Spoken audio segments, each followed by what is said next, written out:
So I'm going to recap the scriptures from last week and just kind of say a little something about them, which begins with Matthew 24:32.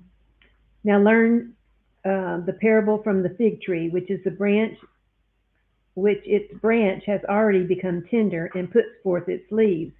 You know the summer is near. So you too, when you see these things, recognize he is near, right at the door. Truly I say to you, this generation will not pass away until all these things take place. Heaven and earth will pass away, but my words will not pass away. And we discussed last week how that has always confused me, because here's Jesus talking to this generation and saying, this generation won't pass away until all these things take place. He's just talked about the end of the world. Obviously, that did not occur in that time frame. So what was he talking about? So the first thing is the fig tree. The fig tree is a symbol of Israel, and it kind of is like a clock of Israel. And what we learned last week was that when Israel came back into its own land, that kicked off the end times, quote unquote. That was the beginning of the end times. So we certainly are living in the end times, but that's why we're living in the end times. And so it says, when you see the fig tree blooming, and so this is when Israel went back into its homeland, it began blooming, living, then you know you're in the end times. Then it says, this generation will not pass away until all these things take place. And like I said, he just talked about the end of the world. So when he said generation, he was really referring to Israel. He says, truly I say to you, Israel will not pass away until all these things take place. Okay, well now that lines up, because we know that Israel's not going to pass away till the end of the world. And then, you know, Jesus comes back and establishes a kingdom there.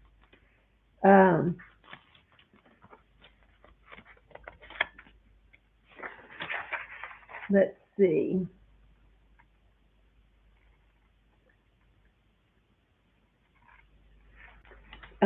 Matthew 24:27 says, for just as lightning comes from the east and the west and flashes even to the west, so will the coming of sun be. When the corpse is there, the vultures will gather. Okay, so when Jesus comes, he is going to come from the east to the west, and it's going to be just like that. You don't have time for anything. When he comes, he comes. And when he comes, not only does he gather all his people in the rapture, at the same time, he executes judgment. And so there's going to be corpses immediately. And he, you know, God calls the birds to come and clean up the land. Let's see. Revelations 19:17. Then I saw an angel standing in the sun, and he cried out in a loud voice, saying to all the birds, fly in mid-heaven, come assemble for the great supper of God, so that you may eat the flesh of kings, the flesh of commanders, the flesh of mighty men, the flesh of horses and those who sit on them, and the flesh of all men, both free and slave, great, small and great. And so that's the picture of the judgment that's taking place. And he calls the birds to come, like I said, and clean up the land. Then Matthew 24:36-39. But of that day and hour no one knows, not even the angels of heaven, nor the Son, but the Father alone. For the coming of the Son of Man will be just like in the days of Noah. For as in those days before the flood, they were eating and drinking, marrying and giving in marriage until the end of that day. Until that day, Noah entered the ark, and they did not understand until the flood came and took them away. So will be the coming of the Son of Man. That day, when he starts talking about that day, when you're just reading through the scriptures, it looks like he's talking about what he's been talking about. But when he's talking about that day, he's talking about the rapture. He's talking about a different day. So he calls it that day. He also defines it as the coming of the Lord. Um, and what makes it so different is there's signs for all the other things he's talked about. You know, the end of the age, he's told us what the signs are, the earthquakes and all those things. He's told us what the sign of the kingdom ending is going to be. That's tribulation. We know that tribulation is going to last 7 years, and at the end of that, that's the end of, of civilization as we know it, and the beginning of the kingdom. We knew what the signs of the temple going to be destroyed were. That was that if the army was surrounding the land, you had a clue that the temple was going to be destroyed. Okay, all those things he had been talking about had signs. But when he talks about this is the sign he says. But of that day, no one knows, not even the angels of heaven, nor the Son, but the Father alone is the only one that knows. So see, there's no signs to point to that day.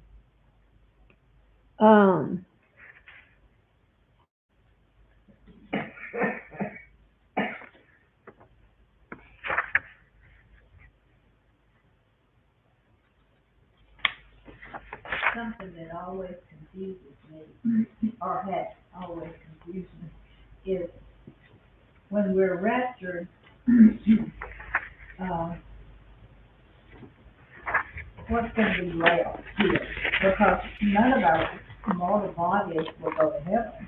We'll be.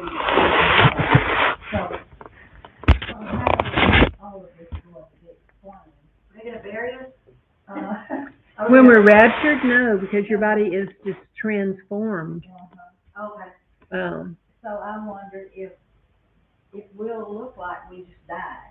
We'll still have our clothes on and look like we passed away. Or the bodies will disappear. Oh. How would that work? how will what? We're gonna just disappear, we're gonna meet them up in the sky. Mm-hmm. Yeah.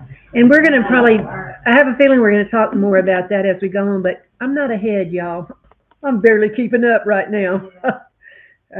So anyway, so now we're going to get into 24F. Is that the page what page number is that? 32. Page 32. Okay, so now we're going into tonight's lesson, if you will. We're still talking about that day. And by the way, y'all, that's a mystery. That's one of the mysteries of the Bible. That day is mentioned in the Old Testament, but not very often, and it's fleetingly, if you will. And if you don't know what you're thinking about or talking about, you don't even catch it. I think I might have did a reference somewhere, but it's not right here. Maybe at the end of the lesson I have a reference on that. So Jesus introduces this in this chapter, the end of 24 and the beginning of 25. And he elaborates more on this at the Last Supper. He's going to elaborate more on the rapture. And we get other details from the Apostle Paul, who teaches us in a couple of his passages. So we're going to look at all those things. To look at that day, we're going to be doing it in 3 parts. We're going to study the detail of how it unfolds, who it involves, and finally we'll understand the purpose of that day in God's plan. So now let's look. I've already read the first set of verses, Matthew 24:36 through 39, where it says, "But of that day and that hour no one knows." But let's skip down. I didn't read 38. I'm going to start with 37. You want me to start 37? Yeah. For the coming of the Son of Man will be just like the days of Noah. Whereas in those days before the flood they were eating and drinking, marrying and giving in marriage, until the day that Noah entered the ark. And they did not understand until the flood came and took them all away. So will the coming of the Son of Man be. Okay. So again, that day distinguishes this new item or new topic that he's talking about. By the way, do y'all remember how long it took Noah to build the ark? 120 years. 120 years. Okay, so all these people are standing around looking at Noah building this ark, never had heard of rain. We're making fun of him for 120 years. 120 years, And think of it like the this, reward for 120 years, he has to suffer with all the things that people are doing. Not that he laughed, he got the last laugh. Oh, he did. Um, so Jesus says this day of his arrival is going to be like the days of Noah. And when it says it's going to be similar to, so what are the similarities to the days of Noah? In Noah's day, they were living normal lives. You know, it talked about they were given in marriage. If you're given in marriage, you're probably looking forward to life. You know, you're looking forward to your next steps, the future, optimistic about the future. So when is Jesus going to come? When the people don't see that life is really any different. You know, they're optimistic about the future. They're given in marriage. They're eating and drinking. And last week we talked about that the eating and drinking here is probably talking about feasting and drinking, okay? Getting drunk even. And they're not, basically what it means is they're not worried about the future. They're not worried about their death. They're not worried about God. They're just living their life. But Jesus says the Bible says that we should learn the lesson of the flood. So let's see if we can delve into that. 2 Peter 3:3. Know this first of all, that in the last days mockers will come with their mocking, following after their own lust, and saying, where is the promise of his coming? For ever since the fathers fell asleep, all continues just as it was from the beginning of creation. For when they maintain this, it escapes their notice that by the word of God the heavens existed long ago, and the earth was formed out of the water and by water, through which the world at that time was destroyed, being flooded with water. But by his word the present heavens and earth are being reserved for fire, kept for the day of judgment and destruction of ungodly men. Okay, Peter says at the last days the world will mock the notion of Judgment Day. I want y'all, as we start talking about these things, compare it to today. Do people mock the notion that that there's even a God, much less a Judgment Day? They're like, make sure you're outside so you won't hit the ceiling and go through the roof. Yeah. Yeah, buddy. Like God wouldn't have that under control. I mean, that was mocking. Yeah. Like when I was in Israel, they walled up, where he's supposed, we were standing up looking at where he's supposed to come through, and they nailed all boards and all, like he can't just Come through it, huh? come through there. Yeah. God could bring judgment upon the ungodly all at once without warning, just like he did in Noah's day. Now, Noah was warned, but Noah is God's person, okay? We are warned, but we are God's people, okay? So that's another likeness between us and Noah. People who knew God were warned of a coming judgment. Noah's story is that, like I said, his family knew that God was coming. They didn't know the hour or the day, but they knew enough to get prepared. So the world's oblivious to their fate. God's people, on the other hand, are getting ready for the judgment. So that's part of what we should be doing. And how do we get ready for the judgment? How do you and I get ready for judgment? Pray, understand. Just trying to follow God, right? Just seeking to honor him with our lives. Believers today are on notice from the Word of God that the end is coming, and they've been given signs to watch for. And if they were wise, they'd be preparing for their escape. We are called to prepare. How was Noah called to prepare? Build a boat so he could escape the judgment. So if we are preparing to escape the judgment, what are we to do to prepare? Build a relationship with God. Build a relationship with God. That's right. There's only one way out of this world in a good way, and that's with Jesus, right? Right. So the world is utterly bent on self-destruction. Genesis 6:5. Then the Lord saw that the wickedness of man was great on earth, and that every intent of the thoughts of his heart was only evil continually. I want y'all to look at that verse, y'all. We think today is bad, and it is. But listen to how the Bible describes Noah's day. Every intent of every human heart on earth was evil continually. Y'all, we don't live in that right now. So I know one comment Steve made was it was really evil in Noah's day, and I'm thinking it couldn't be more evil now. But when I read that, every intent of every heart, wow, And continue like all the time. all the time, no let up. There was no glass half full, no silver lining anywhere. There was just I mean, bad. wow. And so we think we have it bad. We don't have it as bad as Noah did for those 120 years he was building that ark. He and his family. Yeah, him and his family. Okay.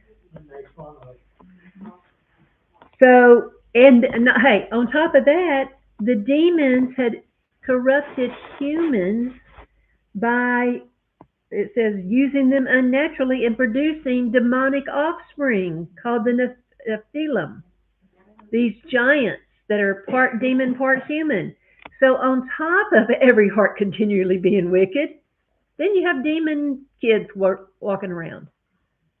So, um, but still the people were just eating and drinking and marrying and not worrying about anything. So just like in the days of Noah means ungodly to the extreme and demonically influenced. We live in an ungodly time and we are demonically influenced whether we know it or not. 2 Timothy 3:1. But realize this, that in the last days difficult times will come, for men will be lovers of self, lovers of money, boastful, arrogant, revilers, disobedient to parents, ungrateful, unholy, unloving, Irreconcilable. Yeah. malicious, gossips, without self-control, brutal, haters of good, treacherous, reckless, conceited, lovers of pleasure rather than lovers of God. Could you get on the news media and describe our society with those exact words? That's why you're watching the news. Exactly. Exactly. So we can see the evidence today is that our world is headed in the same direction as it was in Noah's time. And we can see what's in store for the world itself. That's the exact opposite of the First Corinthians about all the things that love are. And then this is like the exact opposite. That's true. Um, and we are not happy about this situation. We have children and grandchildren coming, that are here during this time. And we could sit around and worry about that if we choose to. Not that it will do any of our grandchildren or children one bit of good if that's our choice. Okay? It's not going to help them at all. And it's not going to help us at all. And it's not going to help God accomplish his mission at all. Okay? But we could do it. And the truth is, if we confess the truth, we all do it. A little bit, if not a lot. There's always someone on your heart that's tugging. So we need to see how to translate that into something more effective, because we know worrying's not effective. So we need, as we go through this lesson, let's be thinking about how can we translate that into using this time that we have to do something more effective than worrying, which is almost anything. Okay, we can start with prayer. Prayer is more effective than worrying. So that's a place we can certainly start. So let's see. So how can we make the most of this time and opportunity? That is one of the focuses of our lesson today.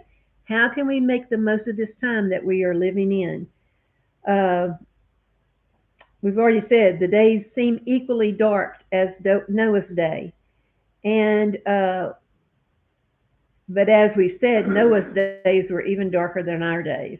I still am not really, that's hard for me to take in that they were really that bad, but they apparently were. When Noah walked into a local village to trade for supplies and materials, he probably had to look over his back at all times. He may have had to have had weapons on him at all times. Uh, just think of all the thievery that took place around the ark. You know, uh, in other words, it was really desperate times for Noah. I really didn't realize that until this lesson. But he built that ark for 120 years. Um, he could have talked to his sons and said, "Woe is me! Look at this wicked world. What are we going to do about it? How can we fix this?" But y'all, that was not the call that God gave Noah. He did not tell him, "Go fix your world." As a matter of fact, he told Noah he was going to destroy the world. What has God told us? He's going to destroy the world. So is our job to fix this world? It's not. So we need to be looking, though, what is our job? God didn't ask Noah to fix the world. He told him to build an ark. By building the ark, Noah would save his entire family and also the animals which human beings could not live without. Animals help sustain human life. Okay, so that's what God told him to do. The way that Noah could save the evil, wicked world was by building an ark in preparation for a future world. Noah needed to move his attention away from fixing the world and onto his mission of building an ark. So building a way to save civilization, if you will, so that God could fix the world. Because the truth is, you and I can do all the fixing we want to. Are we going to fix this world? Nope. We can't even fix ourselves, much less the. No. So building an ark gave Noah's life meaning and purpose beyond what his circumstances were. Uh, and Steve says, would you even remember who Noah was if he hadn't built the ark? What was his claim to fame? That he built the ark. You know, that was it. And that, you know, he actually, though, remember, God eliminated all humanity at that point in time. So Noah, in fact, saved humanity by building the ark and saved animals, as we've said. So if we focus on the world's deterioration, we will feel isolated, frightened, and possibly hopeless as well. When you live in the last days, there is no normal. So we need to take our eyes off the crumbling world and fix them on our mission, just as Noah fixed his eyes on his mission. Um, and it wasn't, again, to fix the world. Our mission is to prepare people to escape the world and to enter the new and better world that's coming. What was Noah's mission? His mission was to prepare people to escape, was to get people to escape the world. They just wouldn't listen to him. So he did it with his family. But our mission is to prepare people to be able to escape this world. Because them staying in this world is not going to help them one bit. The only thing that will help them is if they escape the world with Jesus. So we offer the world an ark, and that ark is Jesus, a relationship with Jesus. By faith, they too can be rescued. That's our mission. And when we turn our attention away from the world's troubles and onto that mission, we find our purpose. So our purpose is to help people escape judgment. It's not easy work. and the world is still going to be evil. But it gives us a greater reason to stick to our mission. You know, the evilness of the world gives us a greater reason to stick to our mission.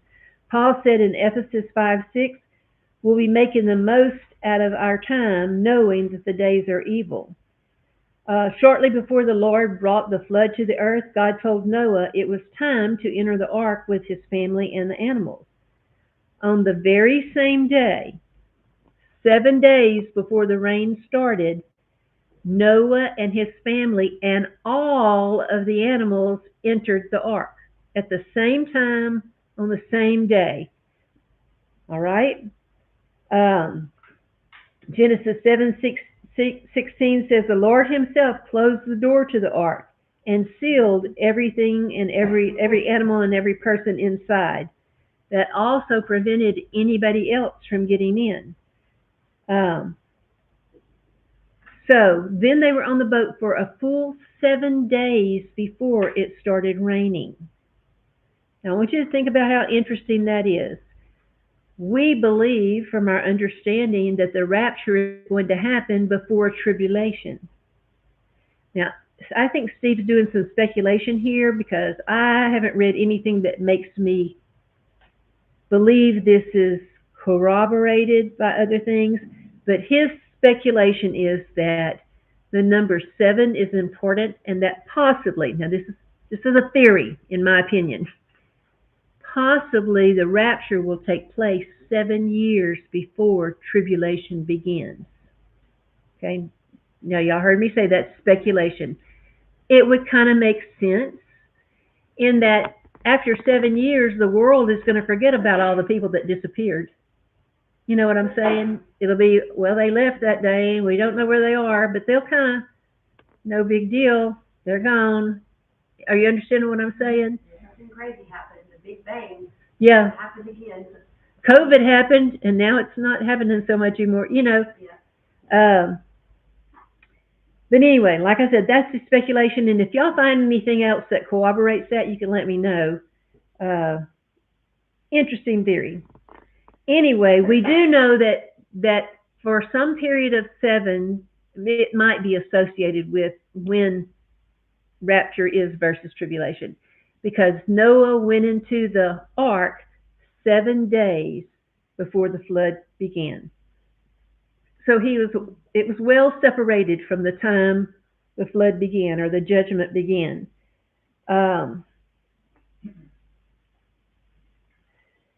The big point is found in 2 Peter 2:9. I was going to say, you might, if you don't see it, I'll read it because it's On page 36, it's about halfway down the last side. Halfway down the last side. Yeah, right. 2 Peter 2:9, God, and it says in 2 Peter 2:9, God rescues the godly while keeping the unrighteous under punishment for a day of judgment. So our rescue will take place before. Am I reading his? Let's go ahead. So our rescue will take place before the Lord moves to bring wrath and judgment to the earth. Okay. So we see that there is going to be some kind of separation between the two, and that God, you know, definitely rescues his people before judgment comes and takes place. Let's see.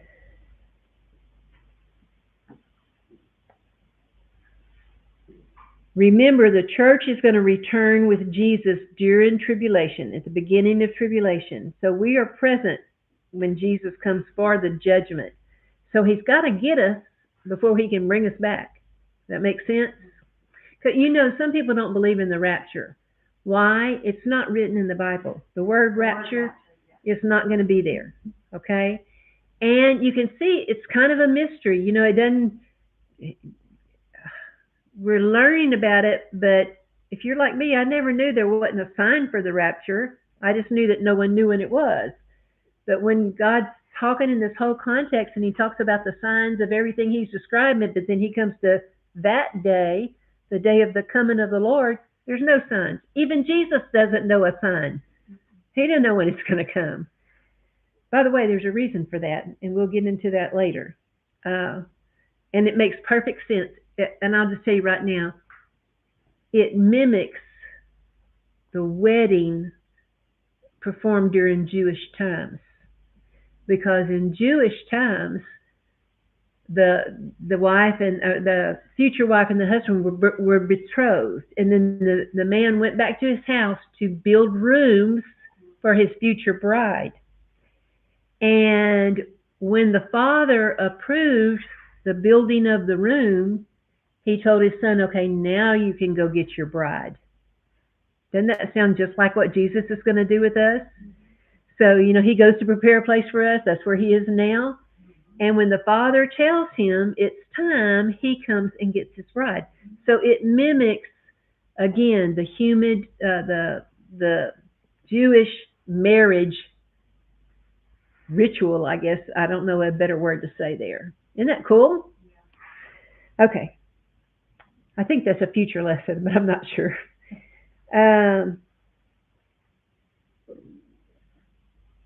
Matthew, let's see. No, we're not there yet.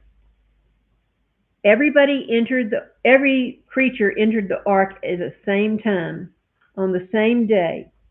In the same way, every believer will be caught up at the same time. Now, the dead in Christ shall rise first, but it's going to be in that same day. And then those that are alive are going to be gathered. But it's all going to be in that same period of time, the same day. When you study Revelations, you find out that the same thing happens all the way through. Like, remember, we know that all of Israel is going to be saved at the same moment, at the same time. God does these things in groups, as far as like the rapture and the saving of Israel. He does it in groups. Even those who have gone on before, what are they called?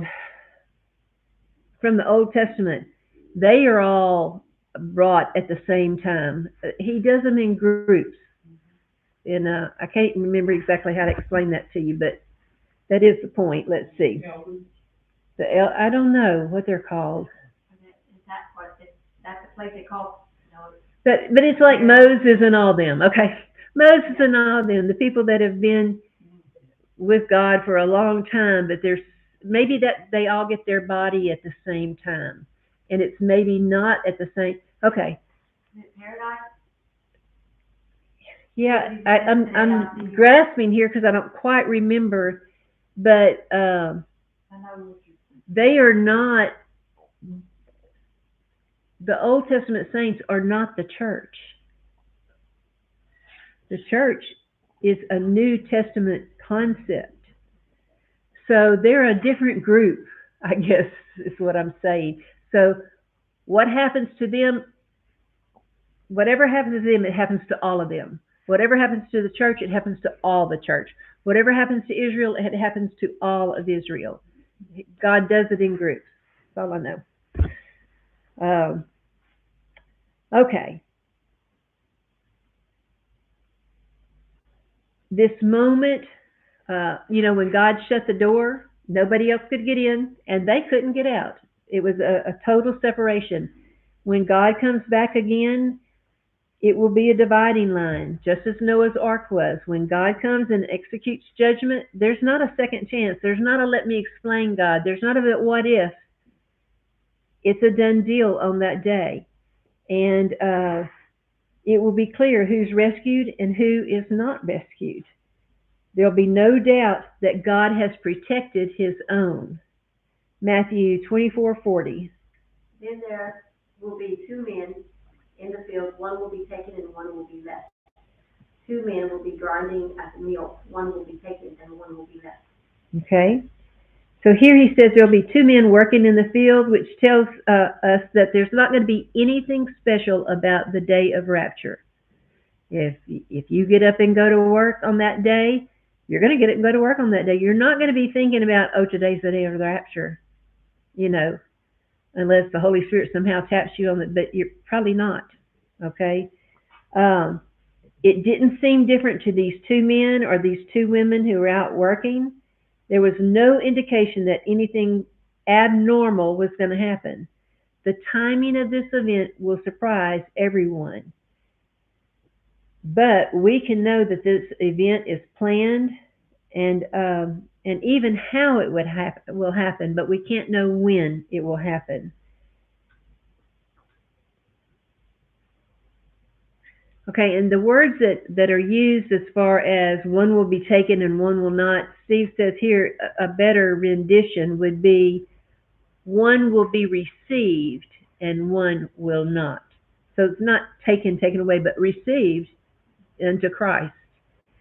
The language suggests the movement of the person, not their death or their destruction. When you think of being received, when you think of taken, that sounds kind of abrupt. When you think of received, oh, you're being received home to your parents. Um, and at that moment, the door was closed on the ark. At that moment, eternity is settled. Again, there's not going to be a discussion about who gets to go and who doesn't. We know that judgment is fast approaching. We can see the signs that Jesus told us to watch for. We know that God has planned a rescue for the church, and we will not experience judgment. We know that as we await, the world will become increasingly evil, and yet we don't need to put our concerns and our thoughts on that. We are to focus our attention on our mission, which is preparing people for the next world, rescuing people from the judgment, if you will. And so we serve God in this mission. That is our mission for the last days. Rather than being depressed or angry or discouraged or scared or whatever we are, or whatever we can go to when when Satan has our brain, we need to move our eyes off the world and onto Jesus and the rescue that he's planned for his church. We aren't going down with the ship, but our job is to help other people, give them the life raft. Our job is to give others the life raft so they too can be saved.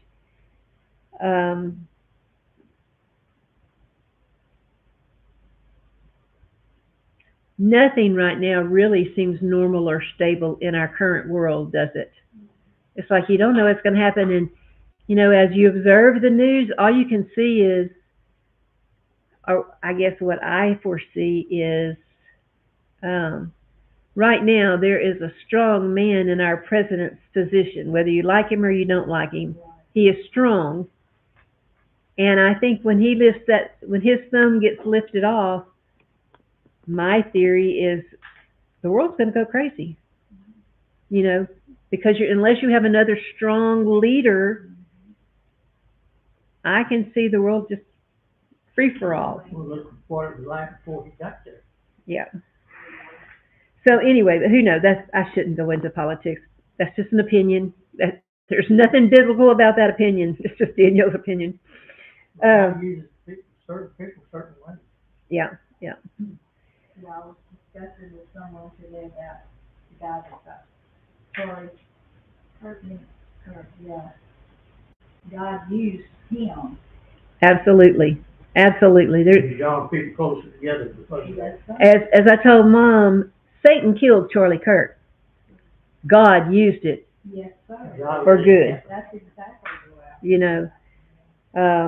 Anyway, we can sit on our couch, we can play Xbox, we can watch Netflix, we can try to get ourselves distracted from the world, but what we really need to be doing is being about the Father's building an ark and stuffing it with as many passengers as possible. Now, what was Charlie Kirk's motto? I kind of heard it recently, but I've forgotten it.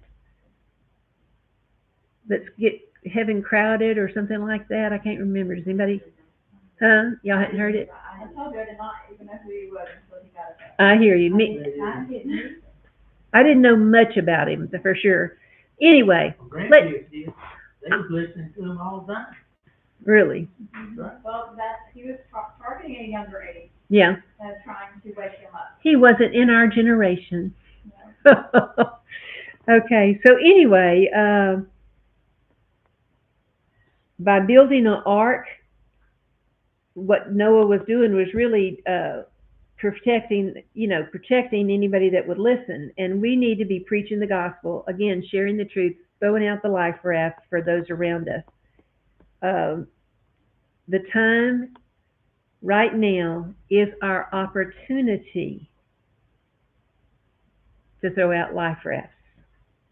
We can show our confidence and our peace and our joy to the world who's filled with worries and distress, so that the world can be drawn to Christ through our witness. So the choice is ours. We can get our eyes on the circumstances, which all of us are terrifically good at. Or we can get our eyes on Jesus and say, what's my mission today, God? What's my mission? And our mission is to hand out the life raft. How do you hand out a life raft? Explain to people there's only one life raft, Jesus Christ. You take him, you got him. You don't take him, you'll be lost forever when that day comes. We've discussed before, there is nothing that needs to occur. There's nothing gonna occur to be a sign of the rapture. So it's prime for the picking right now. The rapture is. It's prime for the picking. It could happen anytime. Okay, that's our lesson today. That was a pretty quick one, wasn't it? I think about the whole thing, Lord destroyed the world.